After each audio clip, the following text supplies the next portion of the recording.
నేడు liquor scam పై Vijayawada ACB కోర్టులో విచారణ జరగనుంది. కసిరెడ్డిని వారం పాటు కస్టడీకి ఇవ్వాలని ఏసీబీ కోర్టులో సిట్ పోలీసులు పిటిషన్ దాఖలు చేశారు. విచారణలో అతను పూర్తి విషయాలు చెప్పలేదన్నారు. అతడిని వారం పాటు కస్టడీకి ఇవ్వాలని కోరారు. 3,200 కోట్ల కమిషన్ల అంశంలో కీలక నిందితుడిని పిటిషన్లో పేర్కొన్నారు. కేసు దర్యాప్తు కీలక దశలో ఉన్నందున కస్టడీకి ఇవ్వాలని వివరించారు. డిస్టిలరీల నుంచి కమిషన్లు తీసుకుని ఎవరికి ఇచ్చారో తేల్చాల్సి ఉందని చెప్పారు. అదేవిధంగా డిస్టిలరీల నుంచి డబ్బు ఎవరు వసూలు చేశారో తెలుసుకోవాల్సి ఉందని సిట్ పోలీసులు వెల్లడించారు. ఈ నేపథ్యంలో సిట్ పిటిషన్పై ఏసీబీ కోర్టు విచారణ జరపనుంది.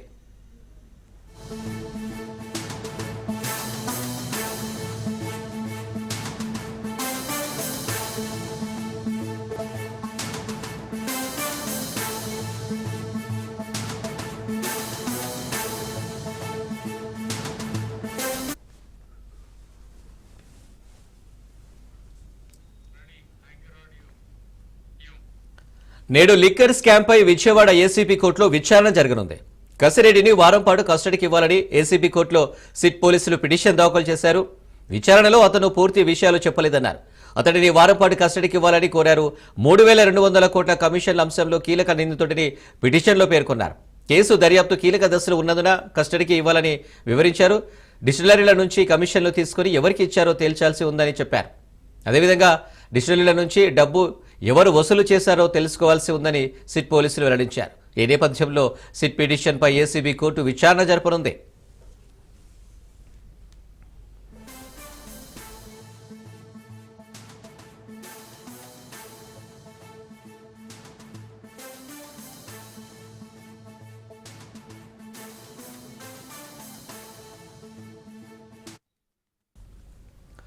బాహుబలి లాంటి కటౌట్ లేదు, బ్యాక్గ్రౌండ్ ఉన్న లీడర్ కాదు, భారీ పర్సనాలిటీ అస్సలు లేదు. ఆయన బక్కపలిచని మనిషి. కారు జర్నీ మొదలు పెట్టినప్పుడు గమ్యం మాత్రం తెలుసు, గమనమేంటో ఆయనకు కూడా తెలియదు. అప్పుడు పిడికెడు మంది కూడా ఆయన వెంటలేరు. కానీ ఒంటరిగానే ఉద్యమానికి శ్రీకారం చుట్టారు. గాఢాంధకరమైన చీకట్లోనూ ఆయనొక్కడే వెలుతురునే తెలంగాణ తేజాన్ని చూశాడు. ఎన్ని అడ్డంకులు ఎదురైనా అదరలేదు, బెదరలేదు. తగ్గేదేలే అంటూ తెలంగాణ తెచ్చేదాకా పోరాటం ఆపలేదు. ఫైర్ కాదు వైల్డ్ ఫైర్ అంటూ ఢిల్లీ పాలకుల మెడలు వంచారు. ప్రత్యేక తెలంగాణ రాష్ట్రాన్ని సాకారం చేశారు.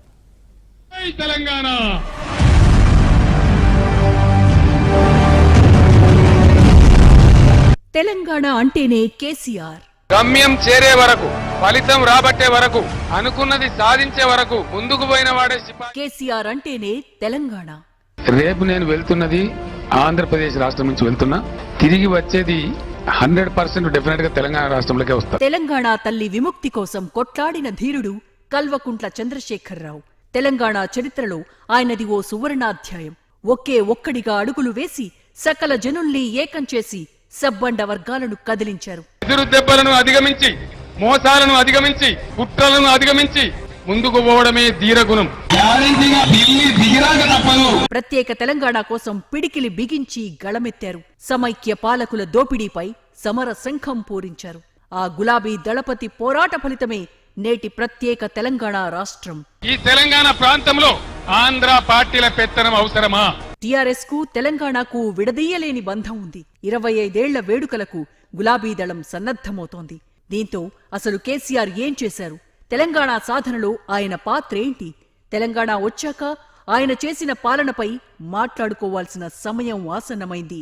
తెలంగాణ ప్రజల యొక్క సోలాన, తెలంగాణ ప్రజల పార్టీ, తెలంగాణ రాజకీయ శక్తి, తెలంగాణ ప్రజల గుండె దరువు టీఆర్ఎస్. పోరాటాల ఖిల్లా వరంగల్ జిల్లాలోని ఎల్కతుర్తి వేదికగా రణగర్జనకు సిద్ధమవుతోంది కేసీఆర్ సైన్యం. 14 ఏళ్ల పోరాటం, 10 ఏళ్ల పాలన, ఏడాదిగా ప్రతిపక్ష పాత్ర ఆయన సొంతం. తెలంగాణ చెప్ప మూల పల్లె తిరిగి 4 మూలల పుల్లగీసి అంటిపెట్టే ఉంచినాం.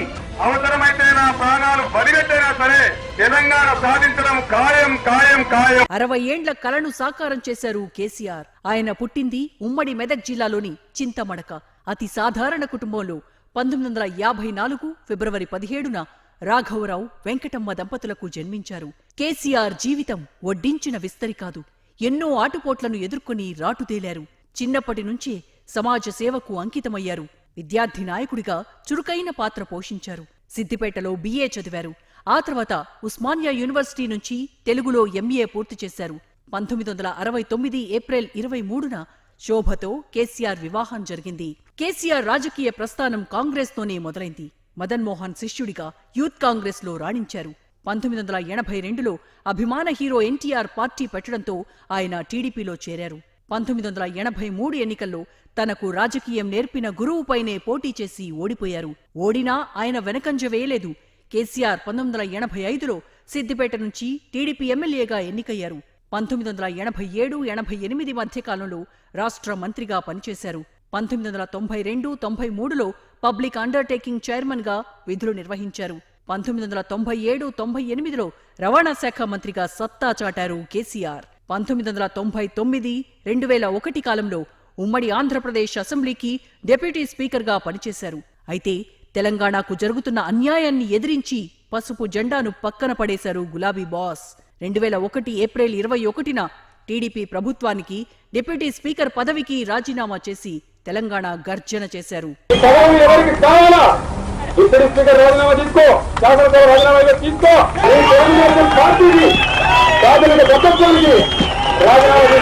నా ప్రాణంలో దారిపోయడం తెలంగాణకు సిద్ధంగా 2001 ఏప్రిల్ 27న ప్రత్యేక రాష్ట్ర సాధనే లక్ష్యంగా కొండా లక్ష్మణ్ బాపూజీ నివాసం జలదృశ్యంలో తెలంగాణ రాష్ట్ర సమితి పార్టీని స్థాపించారు కేసీఆర్. సంయుక్త ఆంధ్ర రాష్ట్రంలో తెలంగాణ అభివృద్ధి సాధించేటటువంటి ఆస్కారం కనుచూపు మేరలో కూడా లేదనేటువంటి నిశ్చితాభిప్రాయానికి వచ్చి తెలంగాణ అభివృద్ధి తెలంగాణ రాష్ట్రంలో మాత్రమే సాధ్యం అనేటటువంటి కృతనిశ్చయానికి వచ్చి తెలంగాణ రాష్ట్ర సాధన కోసం ఉద్యమించడం కోసం ఈ తెలంగాణ రాష్ట్ర సమితి ఆవిర్భావాన్ని నేను మీ అందరి హర్షధ్వానాల మధ్య ప్రకటిస్తూ ఉన్నాను. ఆ సమయంలోనే దేశంలో కొత్తగా 3 రాష్ట్రాలు ఏర్పాటయ్యాయి. దీంతో ఉత్తరాఖండ్, జార్ఖండ్, ఛత్తీస్గఢ్ రాష్ట్రాల ఏర్పాటు గులాబీ దళానికి కొండంత ధైర్యాన్ని ఇచ్చింది. గుప్పెడు మందితో మొదలైన కేసీఆర్ సైన్యం ఉప్పెనలా తయారైపోయింది. తెలంగాణ సాధించటమే కాదు, తెచ్చుకున్న తెలంగాణకు తొలి పాలకుడిగా చరిత్రలో నిలిచిపోయారు కేసీఆర్. తెలంగాణ రావాలనుకున్న ఆ పిల్లలు చావాలని చెప్పి నేను అనుకోలేదు. ఆ కుటుంబాలకు కూడా క్షమాపణలు చెప్పుకుంటాను. రాజకీయాల్లో తనదైన ముద్ర వేసుకున్నారు కల్వకుంట్ల చంద్రశేఖరరావు. 14 ఏండ్ల సుదీర్ఘ పోరాటంలో అహింసను ఆయుధంగా మలుచుకుని ఢిల్లీ పాలకుల మెడలు వంచారు. కేసీఆర్ అనే 3 అక్షరాలే తెలంగాణ ప్రజలకు తారక మంత్రం. 6.5 దశాబ్దాల పాటు ఆశలన్నీ అడుగంటిపోయి నిశ్శబ్ద నిశీధిలో కాలం వెళ్లదీస్తున్న ప్రజానీకానికి వెలుగు దివ్వెగా మారారు. 2001 నుంచి 2004 వరకు అసెంబ్లీలో ఒక్కడే అయినా వెనక్కు తగ్గకుండా తెలంగాణ స్వరాన్ని వినిపించారు. తెలంగాణ మలిదశ ఉద్యమాన్ని మలుపు తిప్పిన మహానేత కేసీఆర్. తెలంగాణ ఉద్యమ చరిత్రపై చెరిగిపోని సంతకం చేశారు. తెలంగాణ తెచ్చుడో కేసీఆర్ సచ్చుడో నినాదంతో 2009 నవంబర్ 29న ఆమరణ దీక్షకు దిగారు కేసీఆర్. ప్రత్యేక రాష్ట్ర ఆకాంక్షను ప్రజ్వలింపజేసి తెలంగాణ రాష్ట్ర సాధనకు అంకురార్పణ చేశారు. రాష్ట్ర ఏర్పాటును ప్రకటించి తీరాలే, లేకపోతే నేను ఆమరణ దీక్ష కూర్చుంటను. ఆ తర్వాత చెలరేగే ఉప్పెనకు, ఆ తర్వాత జరిగే పరిణామాలకు బాధ్యత వలసవాద పాలక వర్గాలే దానికి బాధ్యత వహించారు. 2009 నుంచి 2014 వరకు పార్లమెంటులో 2 ఎంపీలతోనే ప్రత్యేక రాష్ట్ర ఆకాంక్షకు దేశ మద్దతు కూడగట్టారు. 2004-06 కాలంలో కేంద్ర మంత్రిగా పనిచేశారు. నిత్యం తెలంగాణ కోసం పరితపించే పిపాసి కేసీఆర్ కత్తుల వంతెనపై ప్రయాణం సాగించి స్వరాష్ట్రం సాధించారు. ఉద్యమం, ఉప ఎన్నికలు, రాజీనామాలతో ఎప్పటికప్పుడు వ్యూహాలకు పదును పెట్టారు. The UPA government has betrayed the people of Telangana in protest of the non-compliance of the promise made by the UPA government. I am tendering my resignation, sir. 36 పార్టీల మద్దతు కూడగట్టిన ఏకైక ప్రాంతీయ నేతగా నిలిచారు. Telangana issue is not a new issue. It was started about 50 years back. ये तेलंगाना अलग था, इसको जबरदस्ती आंध्र के साथ मिलाया गया और अत्याचार हुआ आपके साथ. 2 seconds please say no. I think the I saw it. The bill is passed. 2014 June 2న ఏర్పడ్డ తెలంగాణ రాష్ట్రానికి తొలి సీఎంగా కేసీఆర్ బాధ్యతలు చేపట్టారు.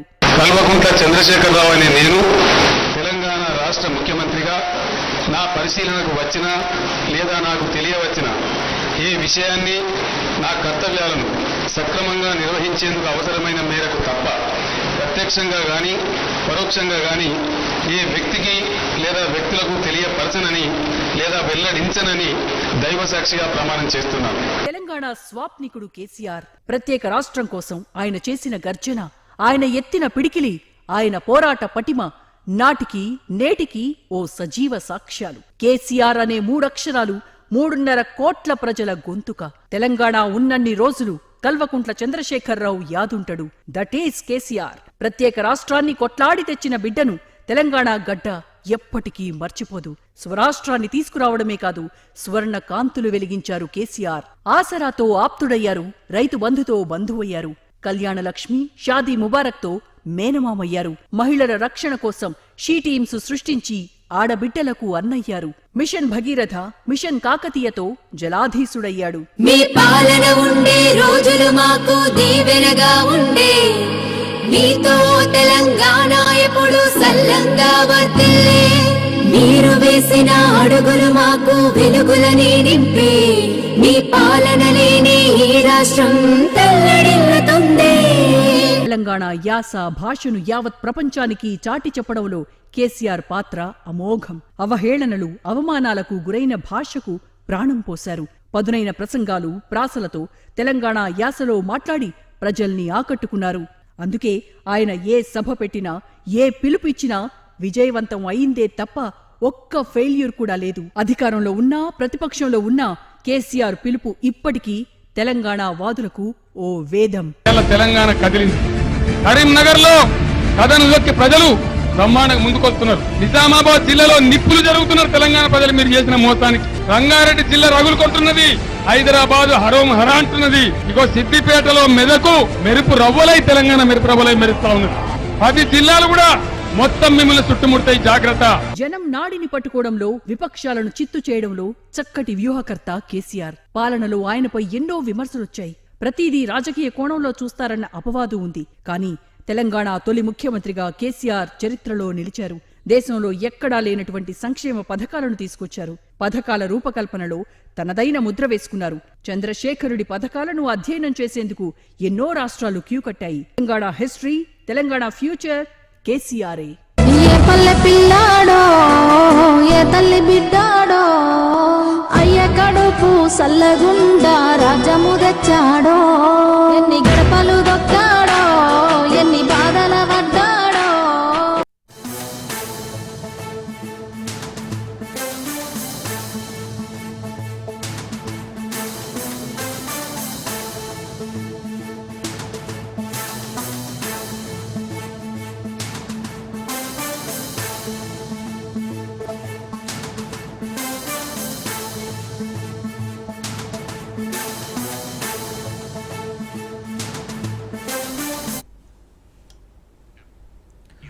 Breaking news. భారత క్రికెట్ హెడ్ కోచ్ గౌతమ్ గంభీర్కు బెదిరింపులు వచ్చాయి. ఐసీసీ కశ్మీర్ నుంచి ఈ బెదిరింపులు వచ్చినట్లు ఢిల్లీ పోలీసులకు ఫిర్యాదు చేశారు గంభీర్. తనను చంపేస్తామంటూ 2 మెయిల్స్ వచ్చినట్లు గంభీర్ కంప్లైంట్లో పేర్కొన్నారు. తనకు భద్రత కల్పించాలని గౌతమ్ గంభీర్ పోలీసులను కోరారు.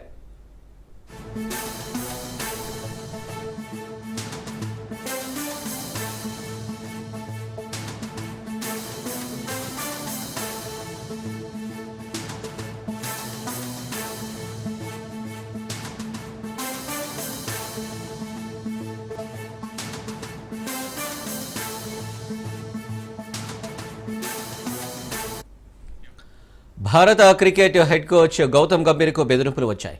ఐసీసీ కశ్మీర్ నుంచి ఈ బెదిరింపులు వచ్చినట్లు ఢిల్లీ పోలీసులకు ఫిర్యాదు చేశారు గంభీర్. తనను చంపేస్తామంటూ 2 మెయిల్స్ వచ్చినట్లు గంభీర్ కంప్లైంట్లో పేర్కొన్నారు. తనకు భద్రత కల్పించాలని గౌతమ్ గంభీర్ పోలీసులను కోరారు.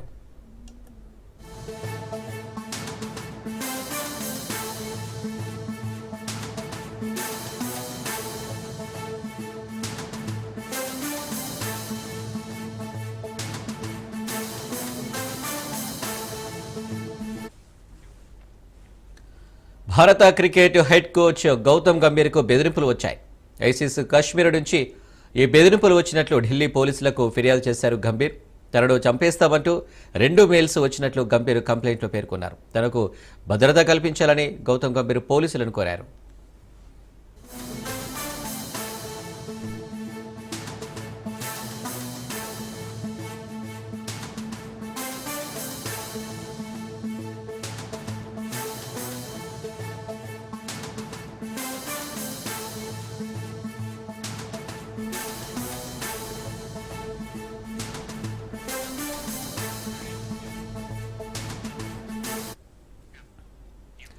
జమ్మూ కశ్మీర్లో పర్యాటకులపై అమానవీయంగా దాడికి పాల్పడిన ఉగ్రవాదులపై కఠిన చర్యలు తీసుకోవాలని తెలంగాణ రాష్ట్ర ఎన్ఎస్యూ ఇన్ఛార్జ్ ప్రతీక్ సింగ్, రాష్ట్ర అధ్యక్షుడు ఎడవెల్లి వెంకటస్వామి, ఉపాధ్యక్షుడు రేగులపాటి రితీష్ రావు డిమాండ్ చేశారు. ఉస్మానియా యూనివర్సిటీ ఆర్ట్స్ కాలేజ్ ఆవరణలో ఉగ్ర దాడిని ఖండిస్తూ ఎన్ఎస్యూఐ అధ్యక్షుడు మేడా శ్రేణు ఆధ్వర్యంలో నిరసన తెలిపారు. అనంతరం కొవ్వొత్తులు వెలిగించి మృతులకు నివాళులు అర్పించి మౌనం పాటించారు. పర్యాటకులపై ఉగ్రవాదులు దాడికి పాల్పడడం దుర్మార్గమని, కేంద్ర ప్రభుత్వం ఉగ్రవాదిని అరికట్టడంలో విఫలమైందని విమర్శించారు. బాధిత కుటుంబాలను ఆదుకోవాలన్నారు.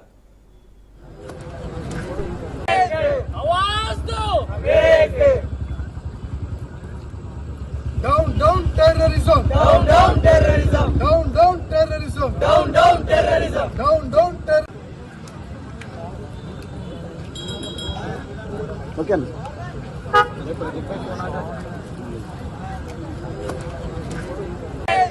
आवाज दो. Down, down terrorism. Down, down terrorism. కాశ్మీర్లో ఏదైతే వేసవికాల విడిదిలో భాగంగా భారతదేశం నుంచి నలుమూలల పర్యాటకులు ఇక్కడికి వెళ్లి వాళ్ళ సంతోషాన్ని తెలియజేసుకోవాల్సిన సందర్భంలో హఠాత్తుగా టెర్రరిస్టులు మరి పర్యాటకుల మీద చేసినటువంటి ఎన్కౌంటర్ దాడి ఏదైతే ఉందో యావత్ భారతదేశం అంతా కూడా చలించబోతుంది. ఒక ఔన్నత్యానికి సార్వభౌమాధికారికి చిహ్నంగా ఉన్నటువంటి భారతదేశం ఇంత సైనిక సిబ్బంది, ఇంత నిఘా ఇబ్బంది ఉన్నప్పటికీ కూడా నేటికి కూడా ఇలాంటి అటాకులు జరగడం అనేది మనందరం కూడా ఒకసారి ఆలోచన చేయాల్సిన అవసరం.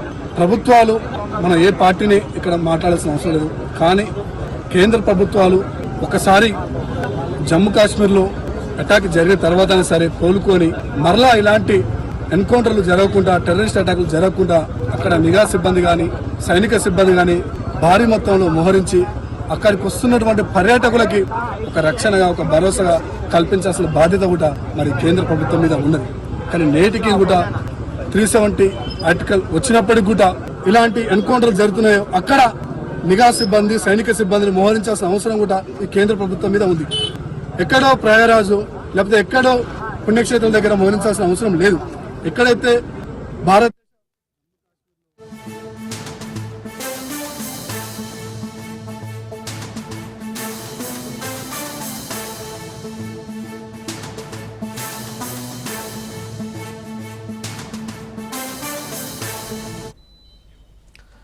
నేడు లిక్కర్ స్కామ్ పై విజయవాడ ఏసీబీ కోర్టులో విచారణ జరగనుంది. కసిరెడ్డిని వారం పాటు కస్టడీకి ఇవ్వాలని ఏసీబీ కోర్టులో సిట్ పోలీసులు పిటిషన్ దాఖలు చేశారు.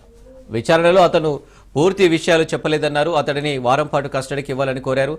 3,200 కోట్ల కమిషన్ల అంశంలో కీలక నిందితుడిని పిటిషన్లో పేర్కొన్నారు. కేసు దర్యాప్తు కీలక దశలో ఉన్నందున కస్టడీకి ఇవ్వాలని వివరించారు. డిస్టిలరీల నుంచి కమిషన్లు తీసుకుని ఎవరికి ఇచ్చారో తేల్చాల్సి ఉందని చెప్పారు. అదేవిధంగా డిస్టిలరీల నుంచి డబ్బు ఎవరు వసూలు చేశారో తెలుసుకోవాల్సి ఉందని సిట్ పోలీసులు వెల్లడించారు. ఈ నేపథ్యంలో సిట్ పిటిషన్పై ఏసీబీ కోర్టు విచారణ జరపనుంది.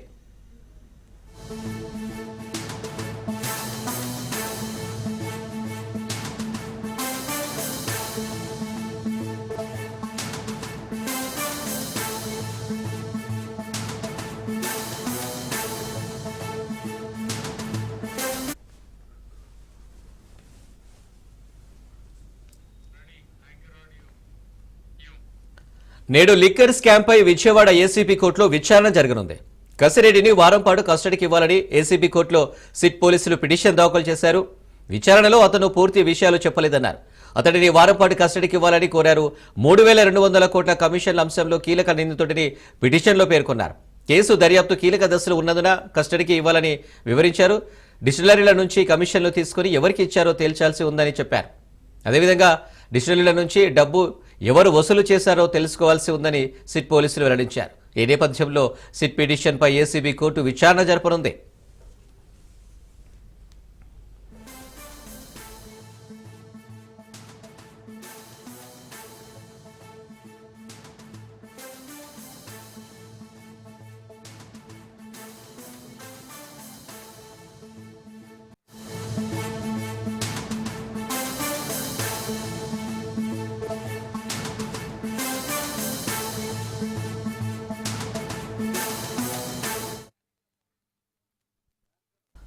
సికింద్రాబాద్ లోత్కుంటలో లారీ బీభత్సం సృష్టించింది. అంబేద్కర్ స్టాచ్యూ ప్రహారీ గోడల్ని ఢీకొట్టింది. కారు అడ్డుగా రావడంతో లారీ అదుపు తప్పినట్లు ట్రాఫిక్ పోలీసులు వెల్లడించారు. గతంలో ఇదే కూడలిలో 2 సార్లు ప్రమాదం జరిగిందని స్థానికులు చెబుతున్నారు. అటు క్రేను అందుబాటులో లేకపోవడంతో ట్రాఫిక్ జామ్ ఏర్పడడంతో ప్రయాణికులు తీవ్ర ఇబ్బందులు ఎదుర్కొంటున్నారు.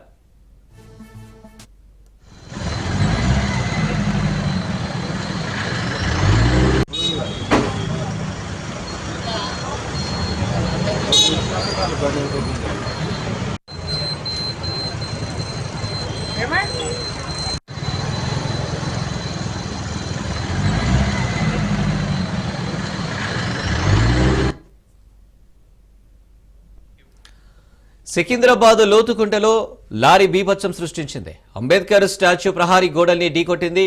కారు అడ్డుగా రావడంతో లారీ అదుపు తప్పినట్లు ట్రాఫిక్ పోలీసులు వెల్లడించారు. గతంలో ఇదే కూడలిలో 2 సార్లు ప్రమాదం జరిగిందని స్థానికులు చెబుతున్నారు. అటు క్రేను అందుబాటులో లేకపోవడంతో ట్రాఫిక్ జామ్ ఏర్పడడంతో ప్రయాణికులు తీవ్ర ఇబ్బందులు ఎదుర్కొన్నారు.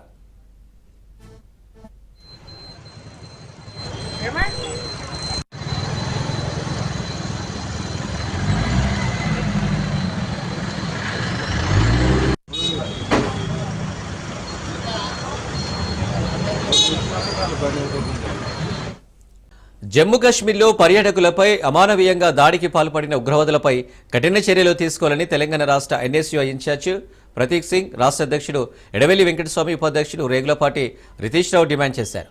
ఉస్మానియా యూనివర్సిటీ ఆర్ట్స్ కాలేజ్ ఆవరణలో ఉగ్ర దాడిని ఖండిస్తూ ఎన్ఎస్యూఐ అధ్యక్షుడు మేడా శ్రీను ఆధ్వర్యంలో నిరసన తెలిపారు. అనంతరం కొవ్వొత్తులు వెలిగించి మృతులకు నివాళులు అర్పించి మౌనం పాటించారు.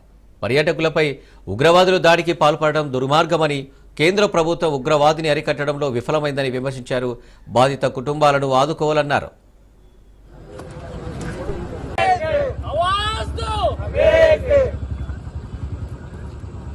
Down, down terrorism. Down, down terrorism. Down, down terrorism. Down, down terrorism. Down, down terrorism.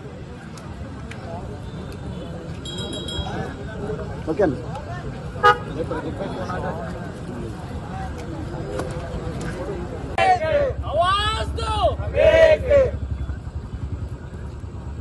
Down, down terrorism. Down, down terrorism.